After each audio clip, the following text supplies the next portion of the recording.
Hello everyone, আসসালামু আলাইকুম। কেমন আছেন সবাই? আলহামদুলিল্লাহ আমি অনেক ভালো আছি।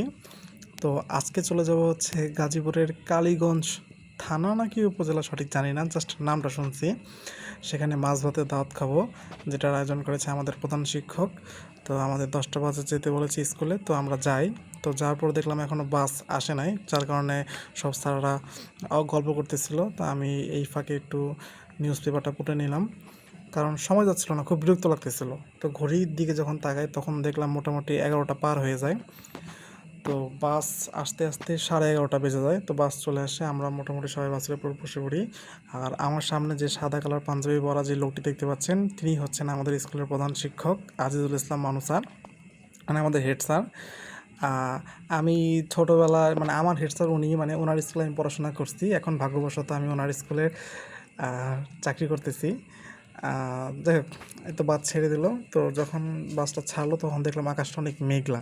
মানে আকাশটা মেঘলা হওয়াতে মানে দেখতেও এত ভালো লাগতেছিল। কিন্তু মানে মানে আকাশটা মেঘলা হওয়ার পর যে এত গরম ভাই ভাবতেই পারি নাই, ভ্যাপসা একটা গরম। মানে শার্ট প্যান্ট মানে ভিজে যাচ্ছে ঘামে, কিচ্ছু করার নাই। তো মানে মোটামুটি মানে ওয়েদারটা খুব সুন্দর ছিল, বাট ব্যবসা গরম, কিছু করার নাই। তো এটা হচ্ছে আমাদের এলাকারই কাছে বিকেএসপি। অনেকে আমাকে প্রশ্ন করেন যে ভাই আপনি কোথায় থাকেন, মানে সাভারের আপনি কোথায় থাকেন? আমি হচ্ছে সাভারের বিকেএসপির কাছেই থাকি। বিকেএসপি থেকে আমার বাসা মোটামুটি কাছে। আর এই যে আপনারা দেখতে পাচ্ছেন নন্দন পার্ক, নন্দন পার্কটাও আমার বাসার কাছেই। মোটামুটি 10 টাকা ভাড়া লাগে বাসে, বেশি দূর না। নন্দন পার্কটা আমার বাসা থেকে 2 থেকে 3 বার যাওয়া হয়েছে, এর বেশি যাই নাই বাসার কাছে, তারপর যাওয়া হয় নাই। তো দেখলাম যে বৃষ্টি গুঁড়ি গুঁড়ি পড়তেছে, জানালা দিয়ে একটু হাত বাড়াই দিলাম। আপনারা আবার কেউ হাত জানালা দিয়ে বাড়ায়েন না ভাই, মানে অ্যাক্সিডেন্ট তো যখন তখন বলে গিয়ে আসতে পারে। আমি জাস্ট শয়তান একটু লাড়া দিচ্ছিলাম, আমি হাতটা বের করছি। তো এখন হচ্ছে দেখলাম যে মাছ জামে পড়ে গেল। আর এখানে হচ্ছে জয়দেবপুরে যে রেল স্টেশন, মানে এখানে আর কি আমরা দাঁড়ায় আছি ট্রেন যাবে বলে, ওই দেখেন ট্রেন যাচ্ছে। এই ট্রেনের জন্য আর কি আমরা বসা। তো যখন এখানে বসেছিলাম তখন একটা জিনিসের দিকে চোখ গেলো, যে এই যে কতগুলো মূর্তি আছে, খালি ঠ্যাং আছে মাথা নাই। এগুলো কিসের মূর্তি আমি জানি না, গাজীপুরে যারা আছেন আমাকে বলবেন প্লিজ, যেগুলো কিসের মূর্তি, বা ছবি দিন আমাকে কমেন্টে বা ইনবক্সে। তো এখন চলে যাচ্ছি। তো এই তো এটা হচ্ছে আমাদের গন্তব্য কালীগঞ্জ। কালীগঞ্জ জায়গাটার নাম ভাই ভাই হোটেল অ্যান্ড রেস্টুরেন্ট। আর দেখলাম যে এলাকার আশেপাশে মোটামুটি ছোটোখাটো অনেক নদী, নদী খাল না হাওর মানে বুঝতেছি না, নদীর মধ্যেই লাগলো আর কি। তো যখন আসলাম দেখলাম যে নিচে যে হোটেলটা আর কি অনেক ভিড়। তো আমরা 2 তলায় চলে গেলাম। তো 2 তলা থেকে আমি আপনাদেরকে এলাকার যে ভিউ মানে সিনারিটা দেখাচ্ছি, এত সুন্দর ছিল। আর এখানে আসার মানে সঠিক সময় হচ্ছে বর্ষাকাল, যেহেতু এখন এখানে পানি নাই, তো দেখতে অতটা ভালো লাগবে না। যদি আপনারা বর্ষাকালে আসেন, দেখতে খুব সুন্দর লাগবে। তো আমি একটু ফাঁকে ফাঁকে নিজের একটু শ্যুট নিচ্ছিলাম, ভিডিও নিচ্ছিলাম। বাট আমার কাছে জায়গাটা খুব ভালো লাগছে। বাট আমরা অসময়ে গিয়েছিলাম, ওখানে কিছু করার নেই। যদি বর্ষাকালে আসতাম খুব ভালো লাগতো। এদিকে স্যার ম্যাডাম সবাই রেস্ট করতেছে, গল্প করতেছে, সবাই যে যার মতো জায়গাটা দেখতেছে। আর ম্যাডামরা বসে গল্প করতেছিল।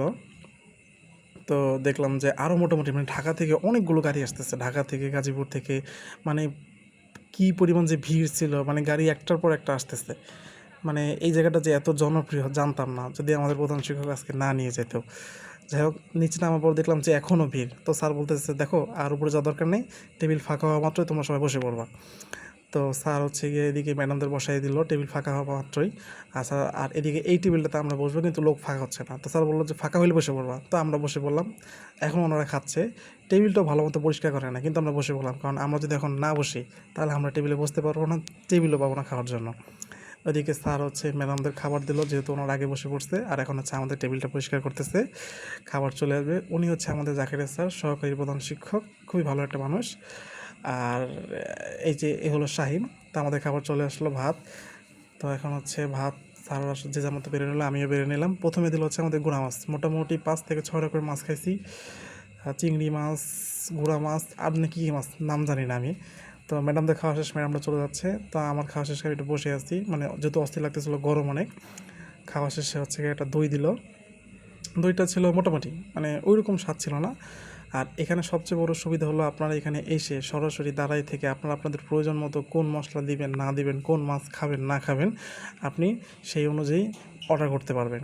তো খাওয়া শেষে উপরে চলে গেলাম, যেহেতু গরম অনেক অস্থির লাগতেছিলো, দেখেন ঘেমে পুরো শরীর ভিজে গেছে। যাই হোক, এখন এই যে পাশেই দেখলাম নদীর মতো, এখানে হচ্ছে এই শাপলার যে পাতাগুলো দেখতে খুব ভালো লাগতেছিলো, যেহেতু মেঘলা আকাশ। আর হঠাৎ করে দেখলাম হচ্ছে গিয়ে মানে বৃষ্টি আসা শুরু করে দিল। ভালোই লাগতেছিলো ওয়েদারটা। আর বিশেষ করে এই বিলটা বেশি ভালো লাগতেছিলো, যেহেতু শাপলার পাতা ছিল। আর আমিও একটু, আবারও আমাকে শয়তান একটু লাড়া দিল, আমি একটু হাতটা একটু বৃষ্টির পানিতে ভিজাই নিলাম। মানে ভালো লাগতেছিল, নিজের কাছে খুব ভালো লাগতেছিল, কিন্তু ওই রকম ঠান্ডা পড়তেছিল না, জাস্ট বৃষ্টিটাই পড়তেছিল। তো হঠাৎ করে যে মশিউর স্যার, আমাদের স্কুলের গণিত স্যার, উনি আমারও স্যার ছিল। আমি যখন হচ্ছে ক্লাস 9 বা 10-এ পড়ি, তখন উনি আসছিল। তা তখন উনি আসছিল, তখন সালটা ছিল মনে হয় 16 সাল না 15 সাল। তখন উনি আমাদের গণিত ক্লাস নিত। এখন হচ্ছে ভাগ্যবশত আমরা কলিগ হয়ে গেছি। তো এখন হচ্ছে আমাদের প্রধান শিক্ষক একটা র্যাফেল ড্রর ব্যবস্থা করে। প্রথম পুরস্কার ছিল মোবাইল ফোন। তো স্যার হচ্ছে গিয়ে প্রথমে একটা পুরস্কারই ব্যবস্থা করে, তারপর ওনার গেস্ট বাকি যে 3 জন স্যার আছে ওনারা বললো ওনারাও কিছু স্পন্সর করবে, মানে ওনারা কোনো গিফট টিফট দিবে। তো স্যার এই তো র্যাফেল ড্র করবেন। র্যাফেল ড্রর প্রথম যে পুরস্কার সেটা পায় হচ্ছে গিয়া আমাদের যে মূল স্কুল আছে, সেই মূল স্কুলের একটা স্যার, সেটা হচ্ছে ইমরান স্যার পায় প্রথম পুরস্কার। প্রথম পুরস্কার না, মানে সরি, প্রথম পুরস্কার না, উনি পায় হচ্ছে গিয়ে তৃতীয় পুরস্কার। তৃতীয় পুরস্কার ছিল 500 টাকা, দ্বিতীয় পুরস্কার ছিল 500 টাকা, আর চতুর্থ যে পুরস্কারটা উনি হেড স্যারের যে আরেকজন গেস্ট, উনি বলছে 1000 টাকা দেবে। তাই বলা আচ্ছা ঠিক আছে। তো এই তো ইমরান স্যার হচ্ছে গিয়ে তৃতীয় পুরস্কার পায়, স্যার ওনার হাতে 500 টাকা তুলে দিচ্ছে। এরপর যে দ্বিতীয় পুরস্কারটা, মানে দ্বিতীয় র্যাফেলটা ড্র করা হয়, সেখানে হচ্ছে আমাদের যে ব্রাঞ্চ আছে, ব্রাঞ্চের ম্যাডাম লুবনা ম্যাডাম, উনি পায় দ্বিতীয় পুরস্কার, উনিও 500 টাকায় পায়। আর চতুর্থ যে পুরস্কার, এর হচ্ছে চতুর্থ পুরস্কার ড্র করা হয়, এটা পায় হচ্ছে গিয়ে আমাদের স্কুলের সবুজ স্যার, উনি হচ্ছে আমাদের ব্রাঞ্চের স্যার। মানে মোটামুটি আমাদের ব্রাঞ্চের 3 জন স্যার ম্যাডামই পায়। তার মধ্যে প্রথম পুরস্কার যেটা, সেটা হচ্ছে আমাদের ব্রাঞ্চের প্রধান শিক্ষক মিলি ম্যাডাম। এই দেখেন মিলি ম্যাডাম, তিনি হচ্ছে প্রথম পুরস্কার পান। প্রথম পুরস্কার ছিল মোবাইল ফোন। তো র্যাফেল ড্র শেষে স্যারদের যে গেস্ট আর কি, উনিও অন্য একটা স্কুলের প্রধান শিক্ষক, উনি আমাদের সবার জন্য কিছু বক্তব্য রাখলেন। তারপর হচ্ছে গিয়ে আমাদের স্যারও কিছু বক্তব্য রাখলেন আমাদের জন্য। স্যারের কথাগুলো শুনতে খুবই ভালো লাগে। মানে আপনি যদি ওনার সাথে একটু কথা বলেন, আপনি ওনার কথার ফ্যান হয়ে যাবেন, অনেক কিছু শিখতে পারবেন ভাই। আমি চেষ্টা করি স্যারকে, চেষ্টা না, আমি মানে মোটামুটি স্যারকে প্রায় বেশিরভাগ সময় ফলো করি। আর স্যারের একটা কথা খুব ভালো লাগে, স্যার বলে তুমি তাদের সাথে মিশবা যাদের কাছ থেকে তুমি কিছু শিখতে পারবা। আমিও মনে করি স্যার যেটা বলেছে ঠিক কথাই বলেছে। আর স্যার যখন কথা বলে বা স্যারের চলাফেরা, মানে সবই ফলো করার মতো। আমি A to Z তাকে ফলো করি, বা তার মতো কথা বলার স্টাইল বা তার মতো চলাফেরার ব্যবস্থা করি, বা চেষ্টা করি। এখন হচ্ছে র্যাফেল ড্র শেষে এখন আমরা বাসে উঠলাম। তো আমার বাসায় এই যে সবুজ স্যার, যিনি কিনা চতুর্থ পুরস্কার 1000 টাকা পেয়েছিল, সে বসলো। তো গাড়িটা ছেড়ে দিল। তো এই দেখেন যে ছোট ছোট যে নদীগুলো, কী নদী জানি না আমি নাম সঠিক, কিন্তু দেখতে খুব ভালো লাগতেছিল, যেহেতু মেঘলা আকাশ, ওয়েদারটা খুব সুন্দর ছিল, এই জন্য দেখতেও ভালো লাগতেছিল। তো আমি মাঝে মাঝে হচ্ছে গিয়ে একটু ফাঁকে ফাঁকে ভিডিওগুলো নিয়ে নিচ্ছিলাম। আর এইখানে একটা স্কুল দেখাবো, সেটা হচ্ছে রানী বিলাসমণি, যে স্কুলটা আর কি, সেটা হচ্ছে আমরা গাইডে বা বই দেখতাম। তো আজকে একটু মানে ভাগ্য, মানে হঠাৎ করে দেখে ফেললাম, মানে ভাগ্যক্রমে দেখে ফেললাম। যাই হোক, দেখার খুব ইচ্ছা ছিল, দেখে ফেললাম।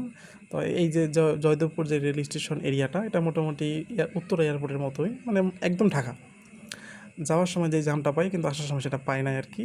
তো যেহেতু গরম ছিল, স্যার বললো যাও তুমি কিছু আইসক্রিম নিয়ে এসো। তো যেই কথা সেই কাজ, আইসক্রিম আনতে গেলাম স্যাভয়ের। আর ভিতরে যেহেতু এসি ছিল, একটু মানে রেস্ট করে নিলাম। আর এই তো আইসক্রিম খাবো। তো দোকানে যাওয়ার পর স্যাভয়ের যে ভাইরাল ডিসকন আইসক্রিমটা ছিল, পাইছিলাম কিন্তু খাই নাই, কারণ অনেক সামান্য, তো কীভাবে খাবো। তো খাওয়া শেষে মানে রওনা দিলাম আমরা। এই তো চলে আসলাম স্কুলে। এক এক করে আমরা এখন সবাই নেমে চলে যাব বাসায়। আর স্কুলের ভিতর ঢুকলাম না, তো এখান থেকে সবাই চলে যাব, যেহেতু অনেক দেরি হয়ে গেছে। তো বাসায় আসার সময় আম্মুর জন্য আইসক্রিম নিয়ে আসলাম, ছোটো ভাইয়ের জন্য, বোনের জন্য। এই তো, ভালো থাকবেন সবাই, টাটা। অনেক গরম, আল্লাহ হাফেজ।